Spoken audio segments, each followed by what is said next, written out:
Fire on the Mountain, Chapter 1, Part 5. Brown, or some of his backers, had obviously figured the slaves wouldn't know how to use rifles. Aaron Stevens, a military man, and one of Brown's commanders after Coggy and Green, and I met again 30 years later in Ireland in '89 when I was chief surgeon at the medical center in Dublin. Stevens was dying of cancer, for which there was then no cure. He yearned to talk of old times, as dying soldiers do. He told me, laughing, that it had taken the average black slave who joined them a full 30 seconds to become deadly with the sharps. The fact was, hardly any slaves joined Brown at first anyway. Mostly we Norafricans were waiting to see. Even the few who had joined him in the excitement of the raid, he had passed out rifles, not spears, had stayed behind rather than follow across the river and up the mountain, perhaps mistaking his retreat for a defeat.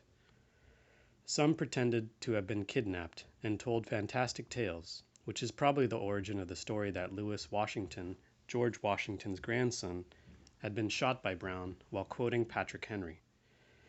I knew the man, for Deal had sold him a team of mules, which he abused so scandalously that I had to go fetch them back. He was no Patrick Henry quoter. The fact was, I found out later, Washington was killed by a stray bullet from the militia, and Brown never intended to kill him at all, which was a sore point between Brown and his soldiers, who wanted no hostages. As to the story about the spears, maybe Deal believed it, or maybe it was Kate. Anyway, we got to Charlestown in record time, long before darkness fell. The Harper's Ferry Museum was filled with dead things, rifles that hadn't been fired in 100 years and would never be fired again, wool coats with bullet holes in them, one with blood splashed all over the collar. Swords, spears, pistols, knives. Harriet was sick of history. First a famous father, now a famous great-grandfather. Great. There was no room for real life. Her famous father crowded out the real father she loved remembering. Her mother spent her life digging up bones. Scuffling along in her ploddy new shoes, she followed her mother through the dim, almost deserted museum, trying to keep her eyes from alighting on any of the exhibits, resisting their power with her own. The Second International Mars Expedition was just making sub-Deimos orbital insertion as Yasmin entered the museum director's office, according to the vid on the wall behind his desk. Grissom stood up and pushed it off, coming around the corner of his desk to meet his guest. Yasmin had heard that he was in the war, but she hadn't known he was missing a leg. She could see that standing up was his way of letting people know it, so they wouldn't be caught off guard. A one-legged man was a shock, almost as old-fashioned as the artifacts out in the museum. He scanned down the vid, also considerately, she suspected, guessing correctly that it might be painful to her. Still, she was glad to know that the boys and girls were safely through the door, as Leon had called it. The Deimos door. He was always very romantic about anything having to do with Mars. Scott Grissom. I am Dr. Abraham's great-granddaughter. Yasmin, and this is his great-great, but somehow Harriet was not behind her. She had gone off somewhere. Well, let her explore, or sulk, or whatever. Kids loved old guns. Yasmin knew Grissom had fought in 1948, in the Second Revolutionary War, so she'd had him figured for a man about her own age. She was surprised to see he was 20 years older, in his late 50s at least. She was also a little surprised that he was white, since even after 100 years, even after a war and a revolution and almost 10 years of building socialism, most of the Americans who admired Brown and Tubman were black, like her mother-in-law. Yasmin handed Grissom the doctor's bag, and Grissom turned it over as if he were trying to find the spot where he could see through it. He looked at Yasmin and nodded as he opened it. He grinned at the rich smell of old pills, and Yasmin decided she liked him. He took out the crinkly typed papers and hefted them, smacked them, turned them over, sniffed them like a scholar or a hound dog. So, he said, the ancient family destiny fulfilled. Yasmin nodded. They're yours now. I'm leaving the bag with them. I think that's what he would have wanted. Thanks, Grissom said. On behalf of the Revolutionary Park Service, and personally, I feel like I know the old man after reading the facts you sent. He was a particular old soul, wasn't he? He expected his papers to be opened and read right here, last 4th of July, exactly 100 years after the raid to the day. He regretted saying this as soon as he saw her face cloud over. He expected me to be a great-grandson, too, you might have noticed, if you read them. It irritated Yasmin that this man, like her dead ancestor, like so many men in her life, didn't realize that she had other things to do than participate in their ceremonies. As I explained in my letter, I was delayed in Africa and couldn't. Oh, I didn't mean. I know you've been at Olduvai. After I got your letter, I read the article in Scientific African about the dig. What did you call it? Million-year-old dirty dishes? Yasmin rewarded him with a thin smile. A woman's lot. All I meant was, better late than never. Again. 1 foot and he couldn't keep it out of his mouth. Anyway, I do hope you can both stay a few days. I've arranged a room at the Shenandoah if you'll be the guest at the museum. Oh, I'm afraid not, Yasmin said. I'm due in Staunton tomorrow, in Nova Africa Friday. But Mother, you said we were going to stay a night. Harriet protested from the doorway. Please? Was this forgiveness? What? This must be the old man's great-great you were telling me about, Grissom said.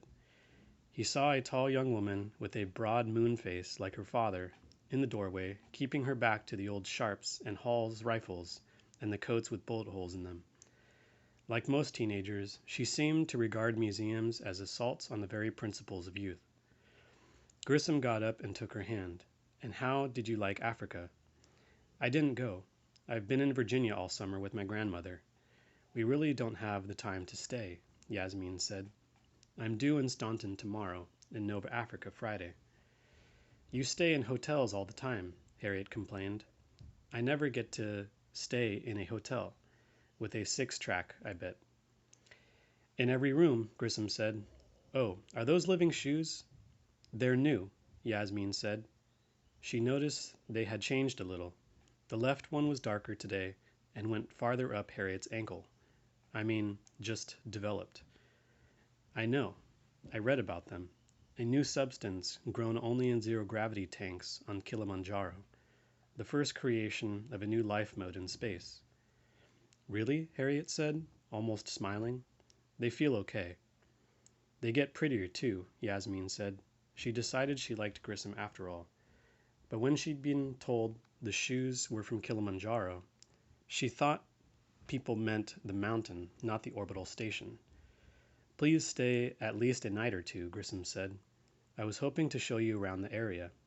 You're part of our history here, you know, through your great-great-grandfather. Plus, I have someone I want you to meet. Remember the letters that I wrote you about in Africa? Letters? Yasmin tried to remember. Something about a doctor. What letters? Harriet asked.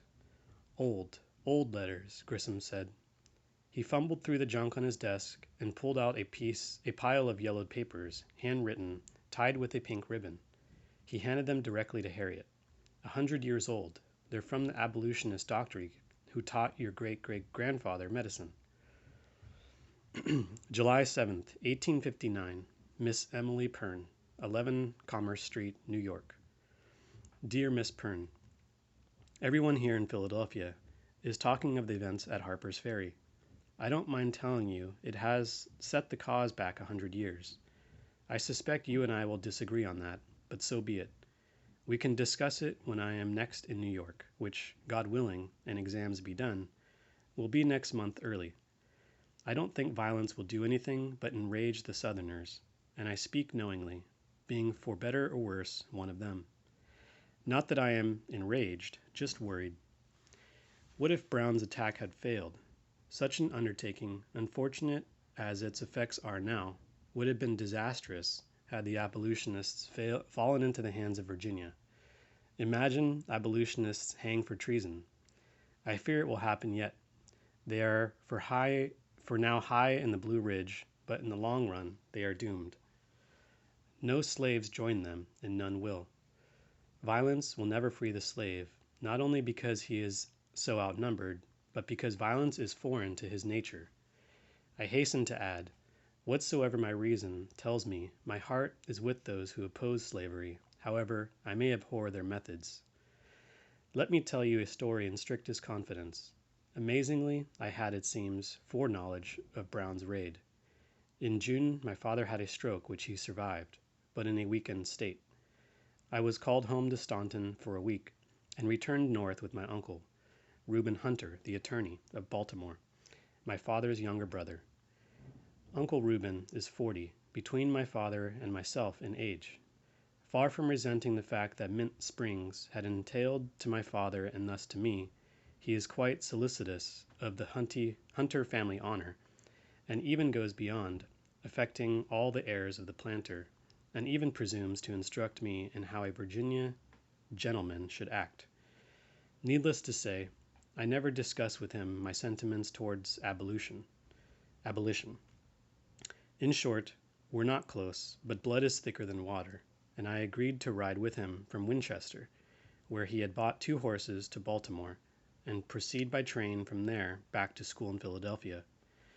It was on this journey, some 5 miles north of Harper's Ferry, that we saw a young woman hanging wash outside a little dog-trot house on the mountainside on the Boonesborough Pike. Uncle Reuben pranced his new horse Caesar, which was quite skittish, across the lawn to ask for water. We didn't need water, of course. We just forded Sassafras Creek a half-mile back. But Uncle Reuben, though married, loves to play the bachelor, at least when his wife's not around, and show off his traps and manners, sweeping his hat off his head like a tidewater planter. End of part 5.